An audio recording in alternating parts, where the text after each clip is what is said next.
sakripisyo mo yung pinakamahalagang bagay sa buhay mo at yun yung pamilya. Oh, hindi naman totoo yung parang ang hirap-hirap na sinasabi nilang balance of work and yung personal life. Hindi naman talaga ganun kadali yun. Kasi yung mga bagay na kinoconsider mong worth fighting for, yun naman talaga ang nagtatanggal ng balanse sa buhay eh. Katulad tong career na ito, di ba? Ipinaglalaban ko, hinuhusayan ko, di ba? Para sa akin, this is worth fighting for. Pero ito rin yung naging dahilan kung bakit nawala ang balanse sa buhay ko. Nawalan ako ng panahon sa nanay ko, sa mga kapatid ko, di ba? Pag nagpunta ka na, pag ginugulo mo naman yung panahon mo ng mahabang-mahaba sa pamilya mo, mawawali ka naman sa trabaho, makakalimutan ka ng tao, di ba? Kaya ang hirap-hirap sabihin yung balance of everything.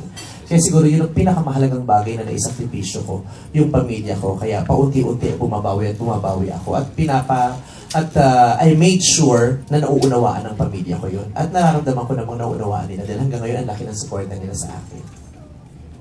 Sa 15 years din yun, ano yung makukonsider mong most significant milestone that made you the vice? Alam mo, ang hirap kasi sabihin most significant kasi parang every moment na nangyari sa akin sa loob ng maraming taon is significant. Oo, kasi pag sinabi ko namang ang most significant sa akin, yung private Benjamin, pwede kong sabihin kung hindi naman dahil sa Petrang Kabayo, hindi ako magkaka-private Benjamin. Pag sinabi ko most significant, Petrang Kabayo, pwede kong sabihin kung hindi naman dahil sa Showtime, hindi ako magkakaroon ng Petrang Kabayo. Pag sinabi ko namang Showtime ang most significant, pwede kong sabihin kung hindi naman ako nag-singing bee, hindi naman ako makukuha sa... Lahat significant kasi lahat yan, baitang na tinuntungan ko para mapunta ako sa pinakamataas na posisyon na nandito ako ngayon. At naniniwala ako na hindi ito yung huling baitang, meron pang itataas. Thank you. Dali mo, Vice. Ang witty-witty mo talaga. Nakakapa ako, I swear. Kulis ko na kayo masakot. Wow. Number mo. May connect. Yan po ang ano. Pinaka-effective. Yun ang sa Shaliwana nga, Che. Shaliite? Oo. Carry on. Okay, more questions, Aaron. Gusto mo Jolly Pants? Ay! Sponsor kasi ako niyan eh. Okay, more questions, Aaron. Yes, Mother. Siguro nga siya pinaka-effect kasi siya pinahiwalay lang eh, no? Namili niya si... May discrimination, parang dito, leveling lang kayo, tapos siya ang winner. Si Darby na namili, so feeling ko, chika, go, Aaron. At dahil dyan, ikaw mag-uwi ng dalawang itlog na ito. Ay! At iuwi ko naman yung dalawang itlog mo.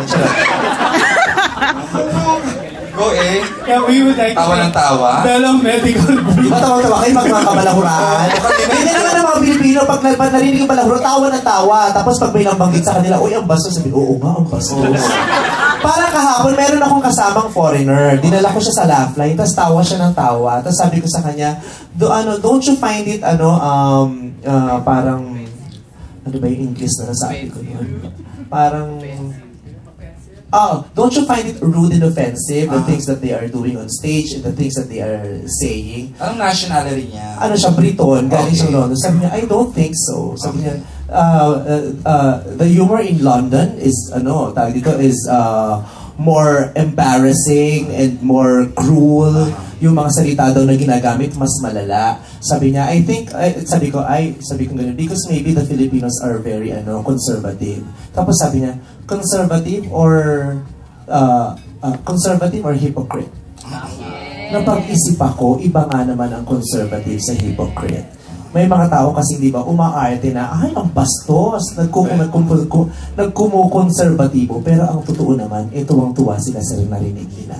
Di ba? May mga ganyan eh. Ang daming ganyan na nanonood ng concert ko. Sabay-sabay nakitawa sa akin sa loob ng Araneta. Tapos nung nagka-ukrayan, sumali.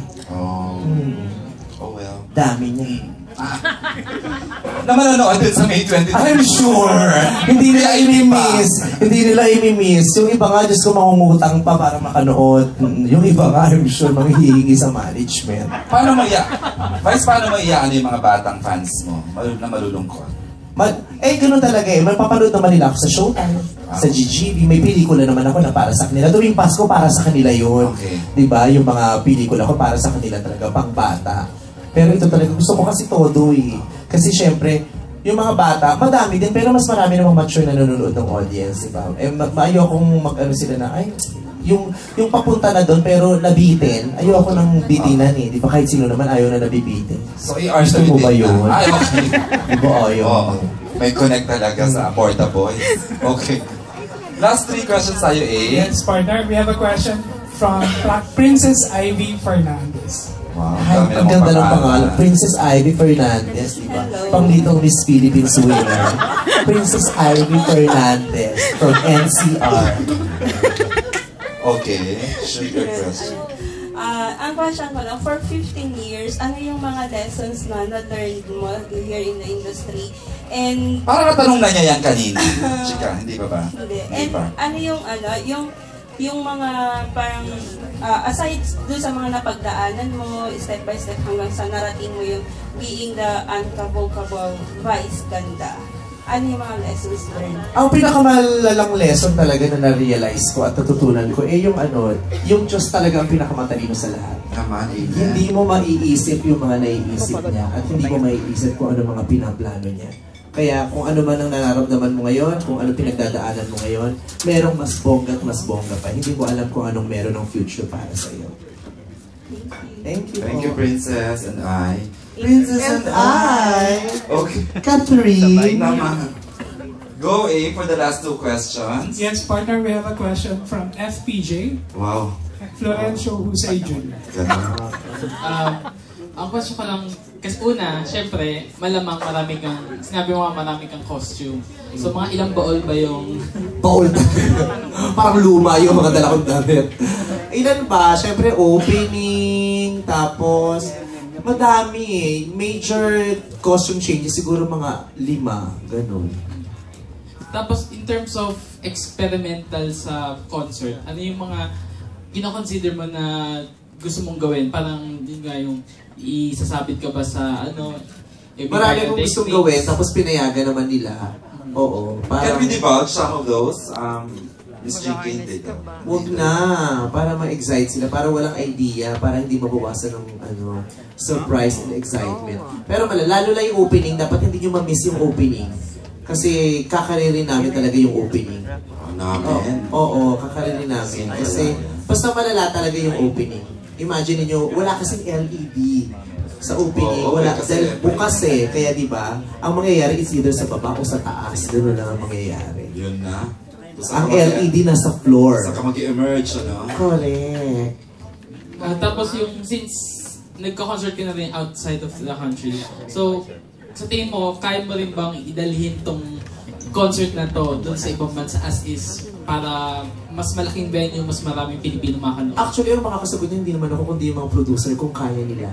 Kasi ako gusto kung ano man yung naganap sa Araneta, yun ang bibit-bitin. Kasi, pero yung production cost, minsan hindi kinakaya ng producers. Kasi syempre gusto rin naman nilang kumita. Kaya mas gusto nila dadalhin lang yung material, yung mga comedy na part, pero yung mga production, hindi na nila masyadong nire-require kasi nga mahal yung mga gagastos nila sa mga opening, sa mga costume. Kaya minsan ang binabayaran lang yung title. Okay. Yung iba is ganda mo ako sa Amerika.